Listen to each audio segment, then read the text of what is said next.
Broadcast Service. Headlines ngayon, sports news, magazine, celebrity, entertainment, interviews, music, and more. All in one. All in one.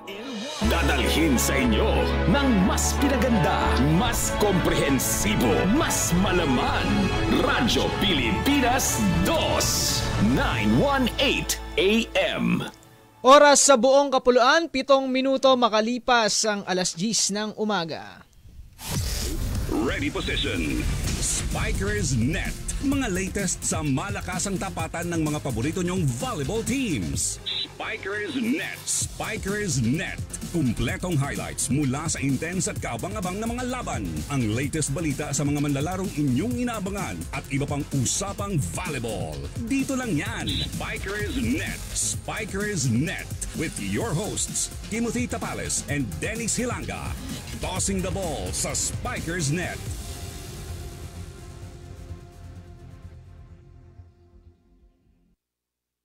Mula center line, front zone, hanggang baseline, lahat ng galawan sisipatin sa Spikers Net sa Radyo Pilipinas 2, 918 AM. Team Energy.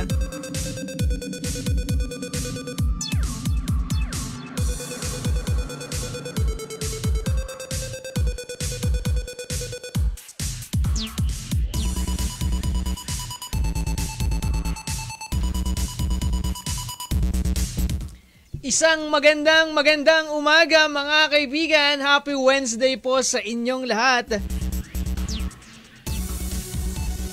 Masayang masaya si Timothy Tapales today. Good morning sa iyo, partner Tim. Good morning sa iyo, partner Dennis. At isang napakainit na araw ngayon. Yes, mainit na Miyerkules. Good morning po kung nasan man po kayo ngayon. Kung nasa bahay, nasa opisina, o maging nasa UB Express, no? Papunta sa inyong mga trabaho. Kung ano man yung sinasakyan ninyo. Yes, magandang umaga po sa inyong lahat. It's another Wednesday ng volleyball action dito lang po sa Spikers Net. Ako po si Dennis Hilanga and syempre ang ating napakagiting na partner Timothy Tapales. Samahan niyo po kami hanggang mamayang alas 11 ng umaga para sa isang oras ng volleyball kwentuhan sa ating pong programa kung saan ay hitik at umaapaw ang ating mga ihahatid sa inyo ngayon dahil nga po ay nasa finals at final four na ang mga paborito nyong mga liga, no? From the collegiate ranks up to the professional level. Dire-diretso na ho.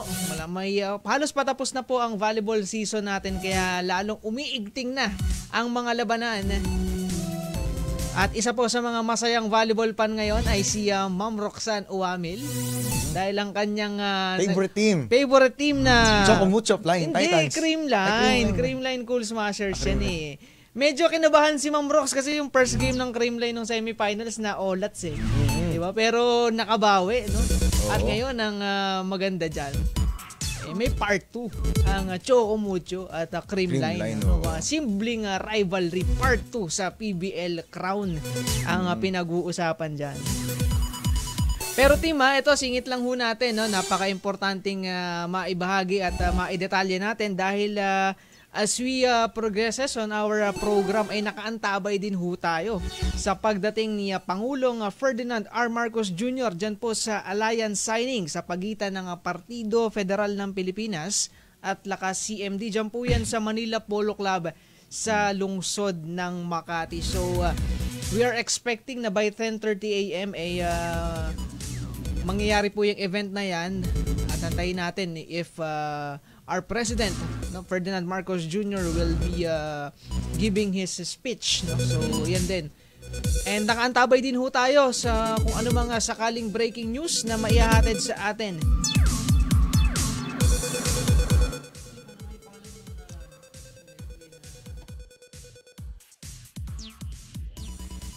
So ayun po, nakaantabay din po tayo sa Philippine Athletics Championships na binabantayan naman ang ating mga kasamang sina John Mogol at Ayang Malyare. Nasa Phil Sports po sila. Phil Sports Sa Pasig City po yan. Sa no? Ultra. Sa Ultra, no? Sa athletic field po dyan kung saan nga nandyan yung mga national team members natin. Dahil ho itong Philippine Athletics Open ay nagsisilbi rin hong qualifier for the Paris 2024 Olympics, no. So yung mga naghahabol ng puntos para makararating ho sa Paris, isa itong Patapa Open na to sa talagang malalaking event. So very important for the Philippine team vying for Olympic slots as well as the other countries na kasali din dito sa Patapa, no. So may mga narinig tayo, no, parang USA, no, team kasama dito, and Malaysia and the other Asian countries na naghahabol for Olympic points. So ayun team, at ilan pa sa mga nakapaloob sa ating programa for today ay ang full support ng ating First Lady Liza Araneta Marcos para po sa nalalapit na FIVB Volleyball Men's World Championship next year. So at ito pa, isa pang member of the First Family, no, si Bini Marcos. No, ang presidential son ay co-chairman din ng FIVB Men's World Championship 2025. So he is part of the organizing committee as a co-chairman. Kasi nga po ay halos na lang to, 1 year na lang ang pinag-uusapan natin dito, no? And with regards pa rin po sa Pilipinas, ito naman sa Philippine National Team natin, dahil ang PNVF po ay itinalaga, binigyan ng responsibilidad ang Premier Volleyball League na kayo nang bahalang pumuo ng ating members for the Philippine team starting with the AVC Challenge Cup this May 22 to 29. Di ba tama? Talagang kaabang-abang na to kasi after itong PVL malalaman na natin kung sino ba yung mga bubuo sa team na lalahok dito sa ABC Cup. Mamaya ho, yan, isa-isahin natin yan. Tsaka may wishlist kami ni team kung sino yung sa tingin namin I mean, for us lang naman, no? Hindi naman ho kami talagang mga sobrang mahusay sa pagdating sa volleyball. Pero syempre, bilang volleyball program ng ating pinag-uusapan, may mga gusto tayong insights, no? Maisama dyan sa national team. So aside from that, may PVL din po, no? PVL finals, ito UAAP Final Four. And yung very dramatic win ng UST. Mamaya babalikan ho natin yan. Ang Spikers Turf today ay nagsisimula na din ho ang kanilang finals. No, between Signal and Chris Cruz. Talagang dalawang bigating koponan. And since the beginning pa lang kasi talagang sila na yung pinredict na maghaharap. And nagkakatotoo nga, no. And syempre, wag nating kalimutan na last but not the least ay ang NCAA Season 99 volleyball tournaments na last day na rin today yung kanilang elimination round. Ang bilis sa NCAA. Napakabilis ng mga pangyayari sa NCAA. So yan muna, at sa ating pagbabalik, ating pong isa-isahin ang lahat po ng ating mga binigay na mga headlines sa pagbabalik po ng Spikers Net. Dati, hanggang upa lang ang kaya namin. Buwan-buwan na bayad para sa bahay na di naman sa akin nakapangalan. Pero dahil sa tulong ng gobyerno at Pag-ibig Fund, ang dream kong sariling bahay maaabot na sa abot kayang buwan ng hulog. Ngayon, may disente na kaming bahay ng mga anak ko. Buwan-buwan pa rin ang bayaran, pero sa akin na mapapangalan. Kaya apply na sa 4PH dahil ang susunod mong lipat, sa sariling bahay mo na. Magpa-member na sa Pag-ibig Fund at makipag-ugnayan sa inyong LGU para sa karagdagang detalye. This is a public service announcement. Isang paalala mula sa National Telecommunications Commission, National Capital Region o NTC-NCR. Ang kanilang Oplan Contra Text Scams.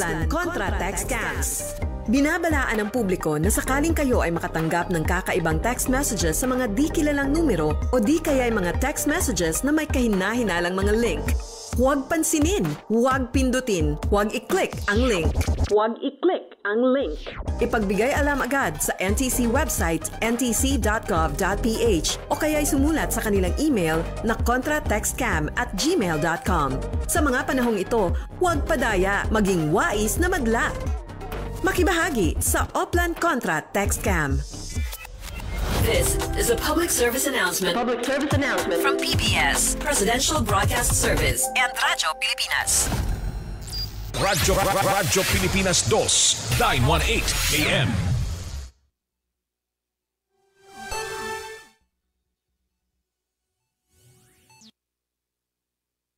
Volleyball VIP courtside seat ang ipapa-experience sa inyo ng Spikers Net. With Timothy Tapales and Dennis Hilanga. Spikers Net sa Radyo Pilipinas 2, 918 AM.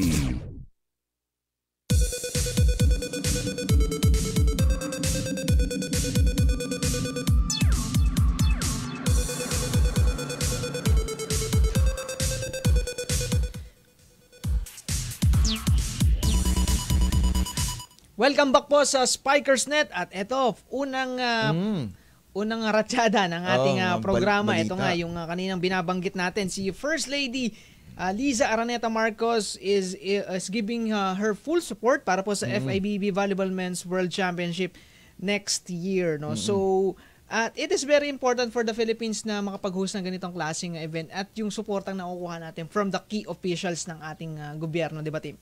Tama dahil nga kung makikita natin yung suporta ng gobyerno ay napaka-importante din talaga sa pag-host ng ganito dahil syempre hindi madali ito kasi it's a world class competition eh. Kumbaga talagang best of the best yung pupunta dito at saka yung mga yung syempre mga manonood na fans hindi lang galing sa Pilipinas kundi galing din sa ibang bansa. So dapat talaga katulong natin yung gobyerno dito dahil yung mga interagencies. Yes, kumbaga tulad ng nangyari sa FIBA World Cup. Yes, para maging smooth sailing yung hosting. Tsaka yung team, yung BNL last year nakita natin si First Lady Liza Araneta Marcos na nandun din talaga siya, nanood siya nung game, no.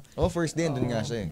And with that team, yung kanyang anak, no, si Vinnie Marcos, ang presidential son, ay naging co-chair ng FIVB Organizing Committee for the Men's World Championship in 2025. So, the first family is really hands-on.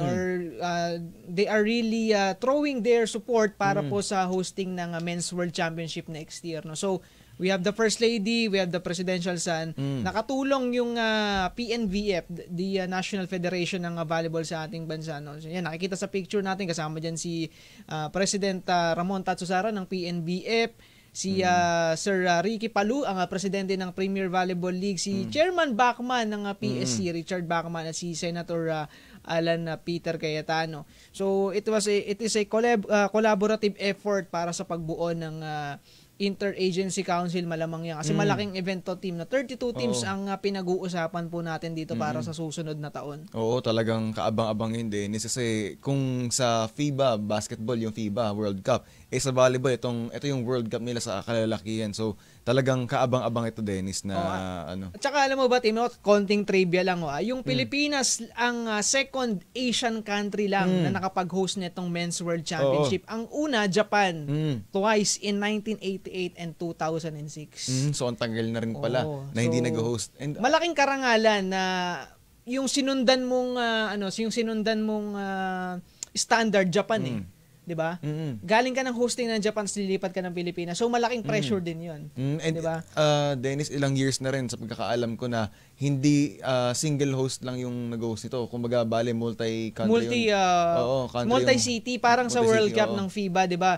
We have the Manila, Philippines, the Okinawa, Japan, tapos Jakarta, Indonesia. So, tri-city yun. Ito naman, solo hosting lang ng Pilipinas. Tsaka balita ko, Tim, ikaw ang mag-cover niyan. 2 linggo yan. Dire-diretso. Diba? Siyempre kasama ka rin, Dennis. Diba? Di ba Ma'am Cecil, si Team 2 linggo sa 2 linggong naka-stay in sa kung saan man ang gaganapin yung World Championship. Walang uwian. Oo naman. Bantay sarado ni Timothy. Uy, grabe naman. Excited dyan eh. Pati sa BNL eh, di ba? So, ayun. And, since parang 2 years na pagitan, no? May Basketball World Cup tayo, may Volleyball World Cup tayo. So, malaking volleyball championship ang mangyayari dito. And alam mo naman, Dennis, na itong volleyball, talagang umuusbong na rin sa Pilipinas. So, I'm pretty sure na maraming manonood na Filipino volleyball fans dito. Yung sa BNL pa nga lang, ang dami na ako nakikitang mga social media posts or mga tweets or anything na tungkol sa BNL na gustong manood. So, what more this World Cup? Tapos team, nakasuporta din dito ang Department of Tourism, no, sa pangunguna ni Secretary Cristina Garcia Frasco, kasi nga po maisho-showcase din ng Pilipinas ang ganda ng ating bansa dito po sa World Championship na to, kasi nga dadayo ang 32 bansa next year dito po sa Pilipinas to show what world-class volleyball really is, ano. And alam mo ba, team, ang local organizing committee pala nitong Men's World Championship is consisted of 17 functional areas. At yung mga taong involved nung 2019 SEA Games at nung FIBA World Cup, sila rin ho yung magpapatakbo nito. Diba? Ang ganda nun. So we are talking about the same people, no. Siyempre, si Tatsu Sara, ang presidente ng PNBF, isa siya dun sa mga big names doon sa hosting ng World Cup last year. Since eto volleyball to, siya pa ang presidente ng PNBF, we are expecting na mas siguro doble yung kanyang magiging yung kanyang magiging effort niya dito sa pag-oversee and sa pagsiguro na magiging successful ang hosting ng Men's World Championship next year.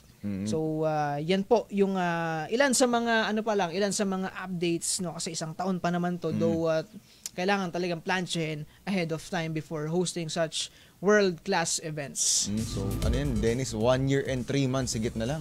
Tama ka dyan, team.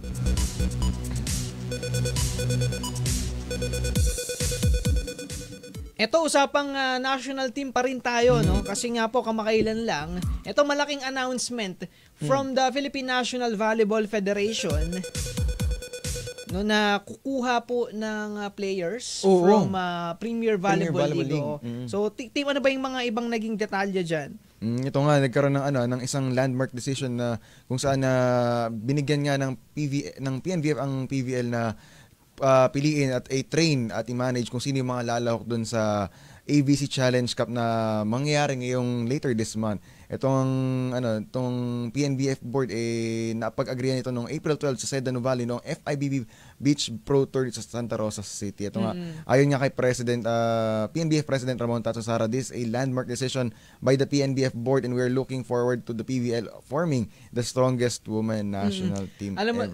Sinubukan nating kunin yung side ng PVL team. Kinontak natin si Mr. Ricky Palube, pero baka busy.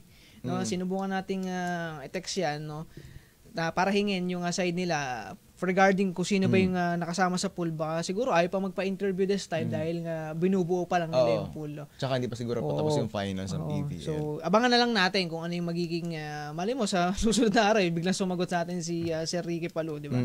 But for now, team, ang Pilipinas ay kasali nga dito sa ABC Challenge Cup for Women May 22 to 29, no?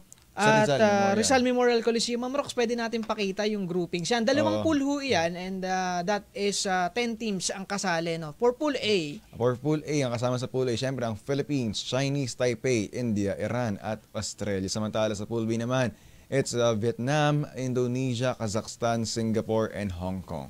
Ayun yung mga kabilang. Walang Thailand, kapansin-pansin. Walang Thailand at saka Japan. Powerhouse na Thailand. Most likely siguro, Dennis, dahil busy na sila mag-prepare for VNL. May mga Olympics din yan. Tsaka hindi team kasi Challenge Cup 2 Hindi siya yung, kumbaga, being one of the powerhouse teams ka na. Siguro ito kasi medyo lower tier, Hindi ito talagang high-class event So, ito yung mga parang, mga tournament na you gain experience and points para makarating ka doon sa mas malalaking stages, di ba? Alam ko, Dennis, ito yung mga ganitong competitions yung nagpapa-qualify para mapunta sa VNL. Yan, tama. Teams, so, kung talagang one of the strongest teams ka na, hindi mo na kailangan siguro sumali dito. Yan. So, and with that team na PBL players ang kasali dito, no, understandable naman kasi ongoing pa. Ongoing pa yung PBL. Hindi pa tapos yung final. So, diba? Ibig sabihin yung focus nila andun most pa rin likely, ang kukunin mo dyan, yung mga nandun sa finalists na, di ba? Siyempre. Ano ba yung wishlist natin? Teka lang, starting with the ABC Challenge Cup, no, sa Rizal. So, sinabi ni PBL President Ricky Palutim na they have pool of 20 players. Ayaw pa nilang i-disclose. Kasi ipapakita pa daw nila to kay Coach Jorge Sousa de Brito. No? And siya yung mamimili kung okay na ba yung pinili ng PVL or may gusto siyang tanggalin or may gusto siyang ilipat. No? Or palitan doon sa list na yon, no? Ayun, itong team, itong binabanggit mong wishlist, no? Wishlist. Ikaw ba, pabor ka ba na puro PBL players lang o you want na magsama ng mga collegiate players dito? Ako personally, gusto ko merong halong collegiate players. Diba? Para syempre, yung experience ng mga batang players ay may halo natin doon sa experience ng mga veteran PBL players natin. And syempre, para may parang transition din yan eh. Kung halimbawa tumanda na rin yung mga PBL players natin, yung mga collegiate players na magiging future pro players natin, sila yung magko-continue nung parang programa nito para maganda tuloy-tuloy. Sige, tama. Sige, team, ikaw.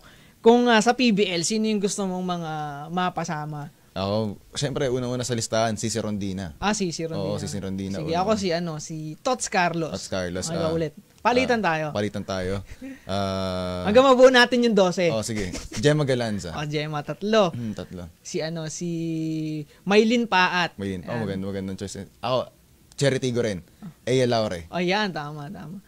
Pang-anim ko, libero naman. Sige, pili tayo ng libero. Medyo bata na Jenyer ba? Ay, may Charity Goren ha. Anim. Sige, kunyari, 6 na PBL, 6 na collegiate naman. Sa sige, hindi, Petrogas. Pwede ba maglaro si Brooke Van Sickle sa atin? Hindi ko pwede. Kung pwede, kung di ba? Kung pwede. O si MJ Phillips, diba? MJ Phillips. Okay. Kung hindi, sino sa Petrogas ang si Janelle Cheng pwede as setter. Setter, pwede. Diba? Kailangan mo ng magaling na setter.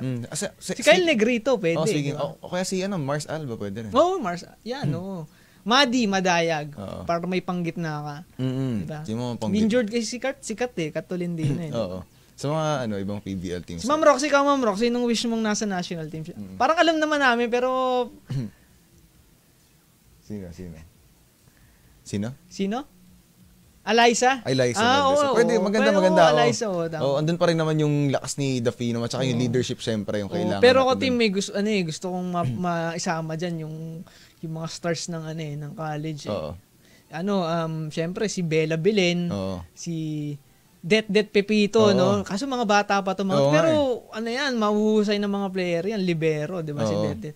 Si Angel Canino, yan, syempre, mga rookie MVP mo, isama mo diyan. Oo, syempre. Si Thea Gagate, yan, pwede rin, 'di ba? Sino ba mga sa college?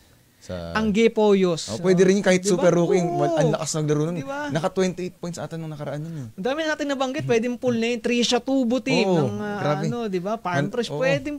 Malakas yung mga players. Alam mo din, ang dami nating malakas na players dito sa Pilipinas. Talagang kailangan lang natin na Kailangan lang si Jaja, si Jaja kasi on her way to naturalization sa Japan di ba? Pero yun nga, talagang marami tayong magaling na players dito sa Pilipinas. Kailangan na talaga ng right composition ng team para mabuo natin to. Dream team yun pag nabuo mo yung Angel Canino, Bella Belen, di ba? Oo, tapos Det Pepito, di ba? Sino ba sa isa? Marami mga players, oo. Mahusay. Tapos pwede ka pang kumuha sa FPAU, di ba? Jenny Tagaod, Solid yung magiging lineup ng Pilipinas. Alam mo, marami talagang magagaling. Marami. Ano lang yan it's a matter of forming early the team. And forming training, the condition. Tapos matagal silang gaya ng ginagawa ng Thailand, gaya ng ginagawa ng Vietnam, talagang buo yung team nila for the long run, di ba? So, doon malalaman. But, team, ito pong ABC Challenge Cup will be the swan song or the last dance of Coach Jorge Sousa de Brito. Kasi nga po, he is stepping down hanggang sa matapos yung kontrata niya sa June 30. So, ito na yung last niya for the Philippines. No? And papalitan. Sinabi niya before sa report ng Inquirer na na alam niya na kung sino yung papalit sa kanya, pero syempre hinahayaan niya ang federation na magsabi kung sino yung papalit. So transitioning sila, but being a gentleman and being a professional, si Coach Jorge will serve his final days for the national team until June 30. And hopefully makapag-deliver siya bago matapos yung kanyang kontrata, no? And maihatid sa podium finish ang Philippines dito po sa AVC Challenge Cup. Kasi last year 7th place tayo sa ginanap na AVC Challenge Cup. Sa East Java, sa Indonesia. Gresik, sa Indonesia. So, yun ho ang mga kaganapan with regards to our national team. So, this is the start. Yung AVC Challenge Cup po is start of the calendar ng ating women's indoor team kasi po yung beach volleyball natin nagsimula na yung kanilang respective campaigns for this year. So, yan muna. At sa ating pagbabalik ay punta naman tayo sa mga iba pang volleyball with the PBL, UAAP and other stuff, no, sa pagbabalik po ng Spikers Net.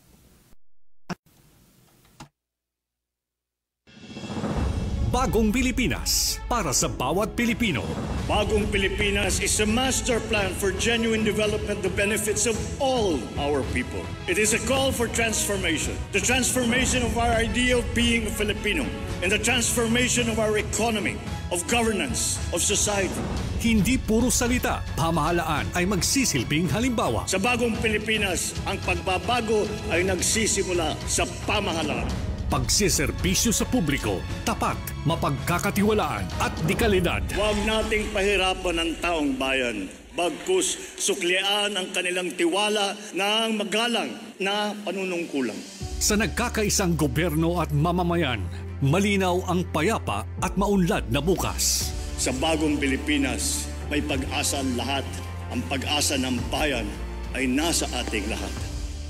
Isang mensahe mula sa Presidential Broadcast Service at Radyo Pilipinas. Dati, hanggang upa lang ang kaya namin. Buwan-buwan na bayad para sa bahay na di naman sa akin nakapangalan. Pero dahil sa tulong ng gobyerno at pag-ibig fund, ang dream kong sariling bahay maaabot na sa abot kayang buwan ng hulog. Ngayon, may disente na kaming bahay ng mga anak ko. Buwan-buwan pa rin ang bayaran, pero sa akin na mapapangalan. Kaya apply na sa 4PH dahil ang susunod mong lipat, sa sariling bahay mo na. Magpa-member na sa Pag-ibig Fund at makipag-ugnayan sa inyong LGU para sa karagdagang detalye. Radyo Pilipinas 2, 918 AM. Volleyball VIP courtside seat ang ipapa-experience sa inyo ng Spikers Net. With Timothy Tapales and Dennis Hilanga. Spikers Net sa Radyo Pilipinas 2, 918 AM.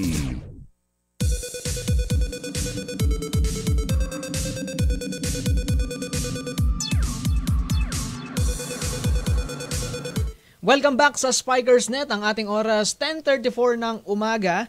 At this point naman, we go to the Premier Volleyball League All-Filipino Conference. Kasi nga po, ay, eto na. Ready na.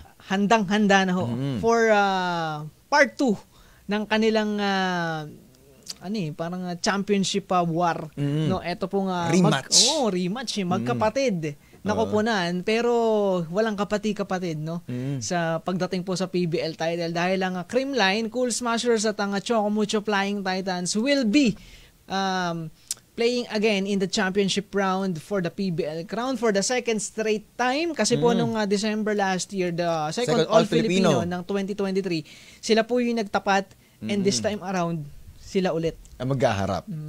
Talagang kaabang-abang to kasama ng Dennis dahil nga it's unfinished business ng Chocomucho kontra Creamline at titignan natin kung paano ba yung kung makakaisa na ba ang Chocomucho dito dahil nga nung mga past few games or even na elimination round nakita natin na ang tawag doon na natalo yung Creamline unlike the past few years. Yes. Kaya tingnan natin kung makakauna na bang kampiyonato ang Chocomucho dito o mapanatili ng Creamline ang panalo sa kanilang panig. So kung titingnan natin yung panig ng Creamline team, they have won many times against the Chocomucho Flying Titans, no?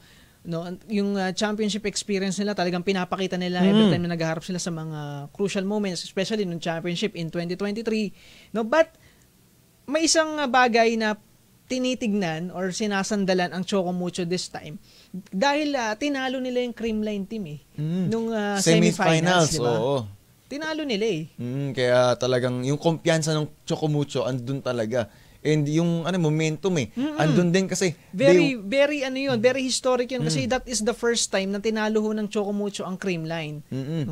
and they went 3-0 dito sa semifinals round robin. 3-0 ang Creamline ho, 2-1, ang Petrogas 1-2, ang Cherry Tigo 0-3. Kaya naman ho, yung 1 and 2 kasi ang format natin best two teams will go to gold medal match. Go to the gold medal match, and yung 3 and 4 will battle for the bronze medal, di ba?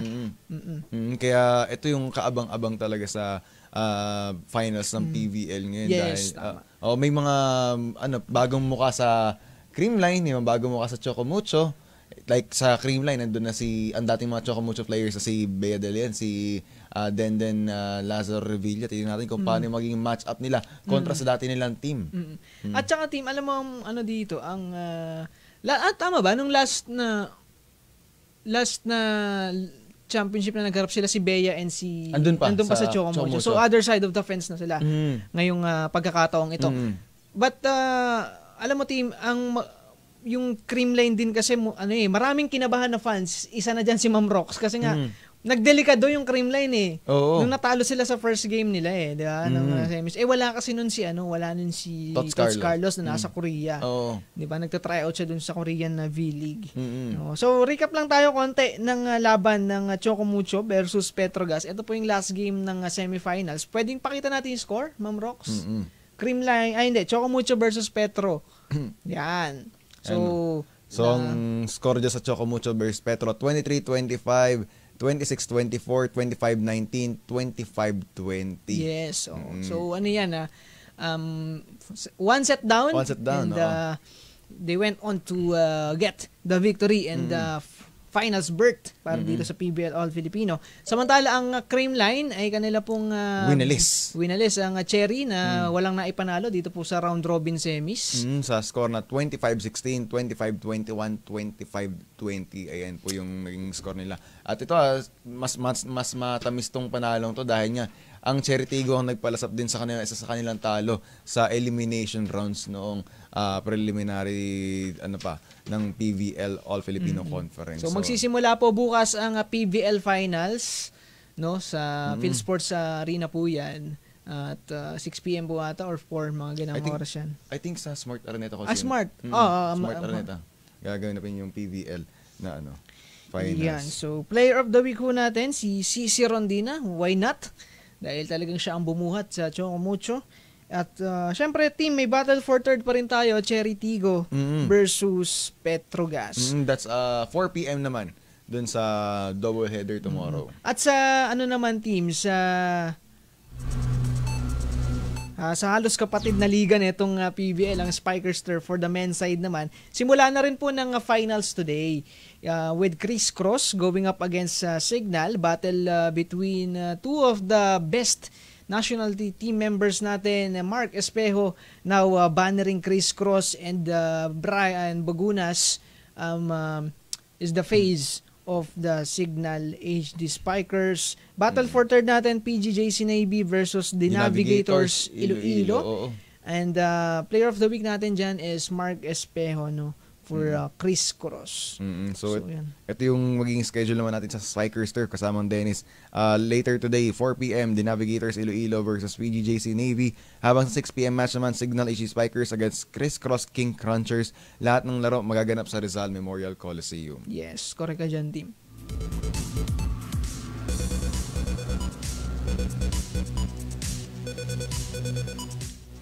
So, ito, dako naman tayo sa UAAP Season 86 Volleyball Tournament. Ito, team, napanood mo ba yung laban na to, last Sunday, Talagang... Ang UST versus UST defeated Lasal in 5 sets. Yes, 5 sets, Grabing laban yan.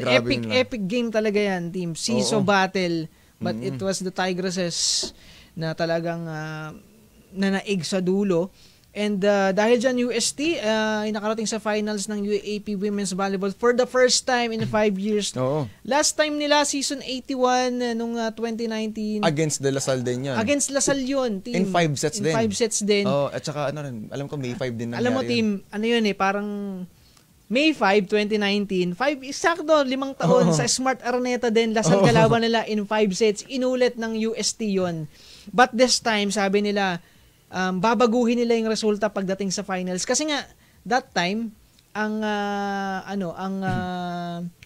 UST, natalo sa Ateneo diba?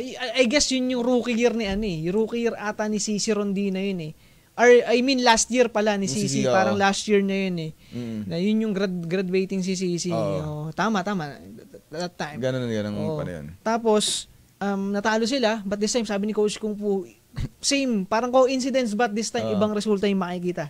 Yun yung gusto nila. No? And they dethroned the Lady Spikers. Oh, yes. Yung naglalaki ang Lady Spikers, no? Heart over height ang ipinakita ng UST Golden Tigresses dun sa kanilang game na yun. No? So that was very very di mo mapaliwanag di ba? Yung grabe yung puso na ipinakita doon ng UST. So they are back in the finals of UAAP Women's Volleyball at ang kanilang makakatapat team ang mananalo sa NU and FEU na maglalaban mamayang alas 4 naman na i-cover mo for the last time. So yan. So with that, ito maganda mapakinggan natin yung naging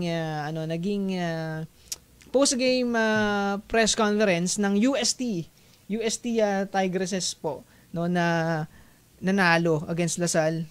First time in 5 years na nakabalik sila.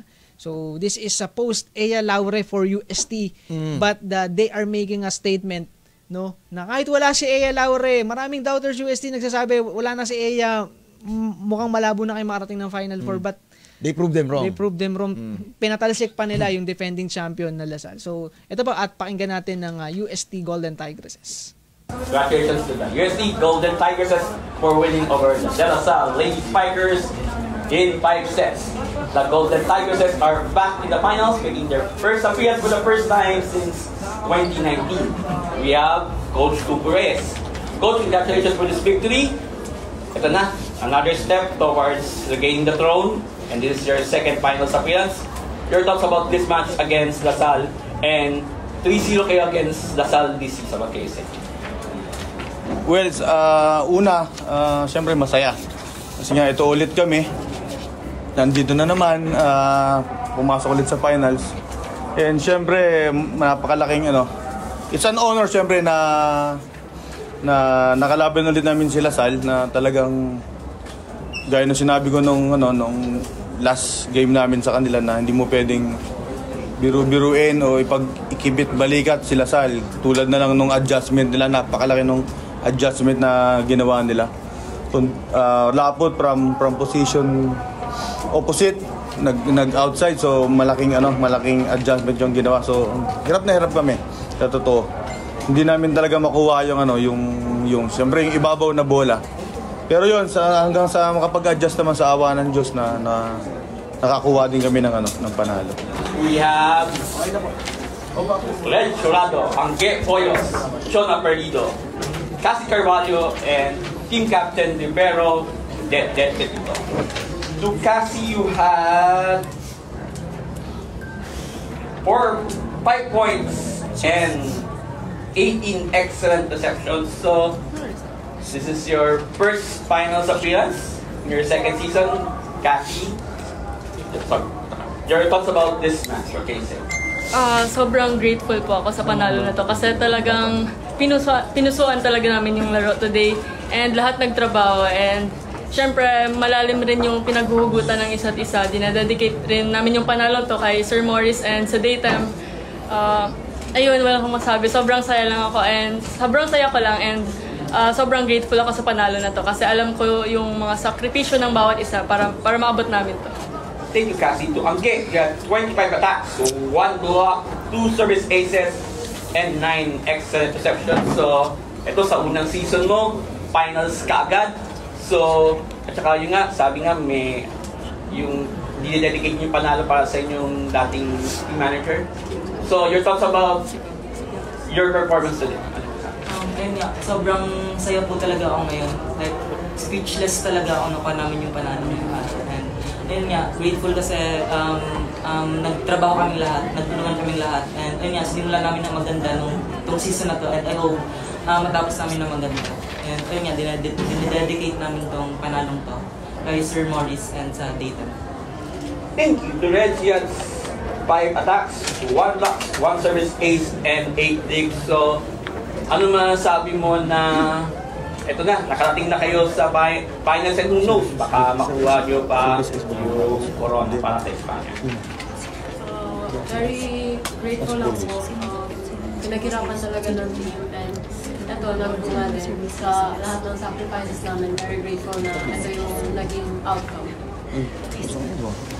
Thank you to Jonah. You had 15 attacks, 2 blocks, 4 digs, and 12 exceptions today. So, maganda yung pinakita mo today, tsaka talagang finish mo yung sarili mo para manalo USC. Your thoughts about your performance today? Ang masasabi ko lang po, proud po ako sa teammates ko. Kasi lahat po talaga individual na trabaho and salamat Lord. And Thank you, Lord. Thank you, Lord. Kala ko gutom ka na naman.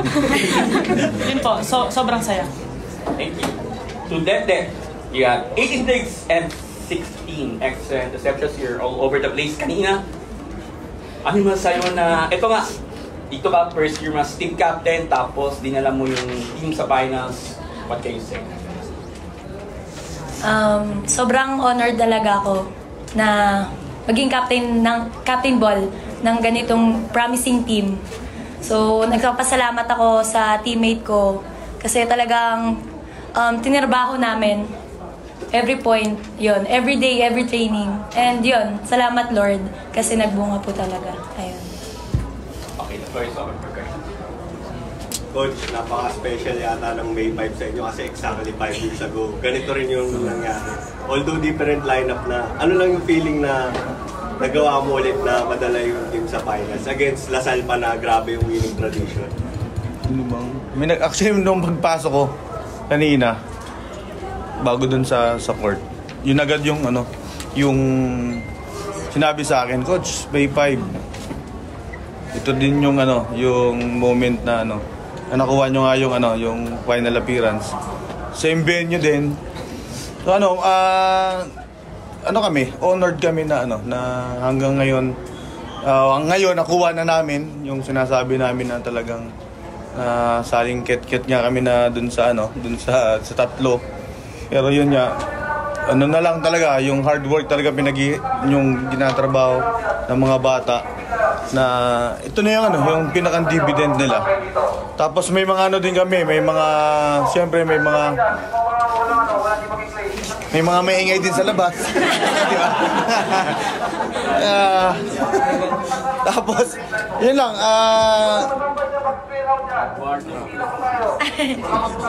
tapos yun lang, talagang masaya kahit sa labas nag-iingay sila. Wala na naniwala kay Reds mag-ingay. Yun, very special yung araw na to.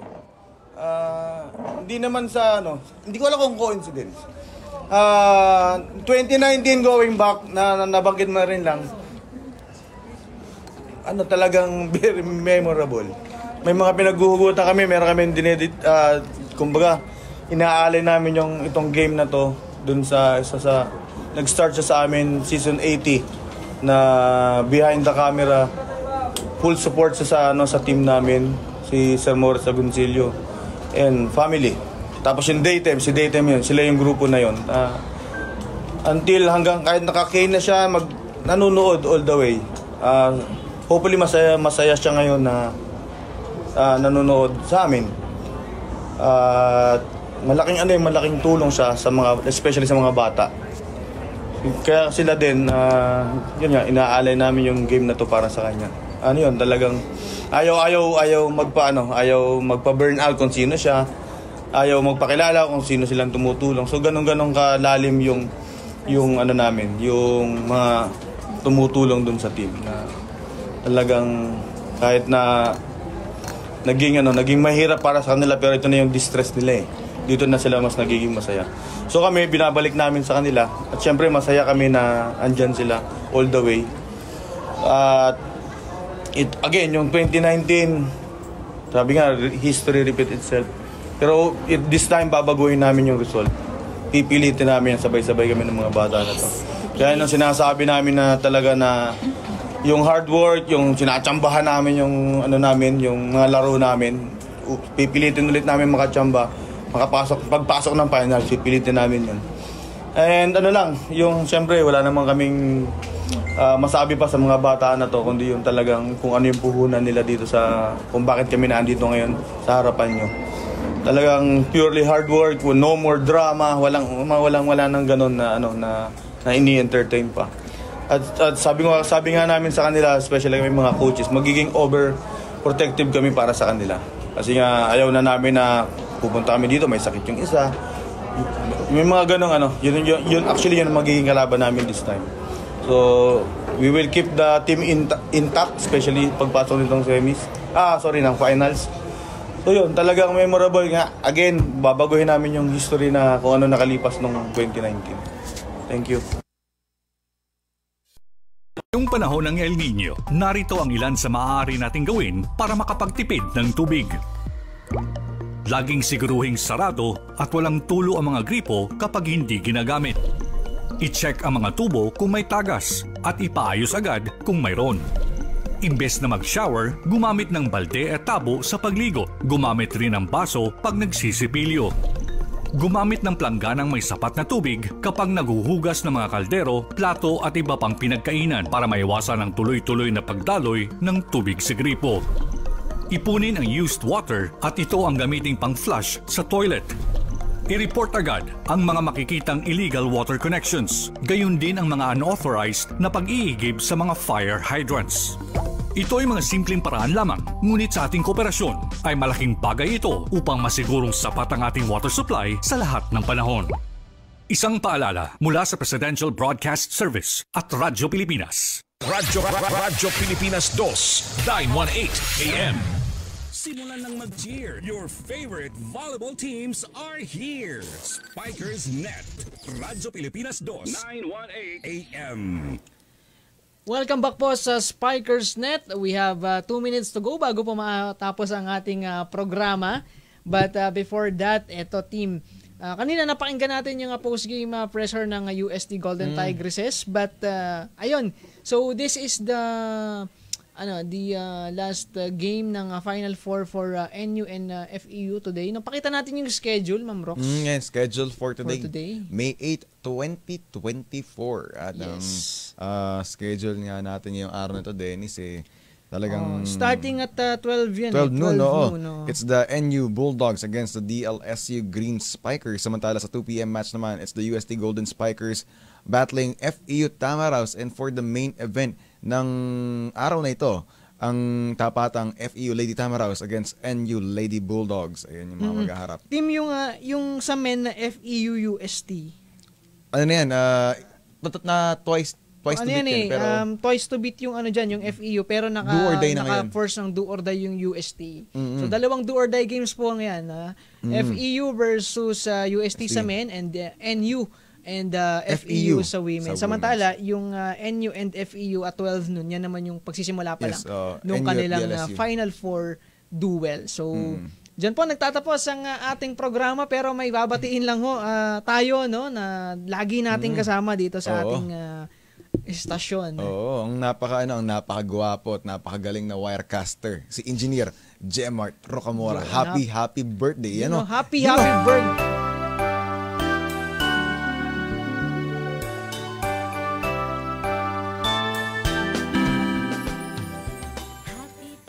Happy birthday, Jemart.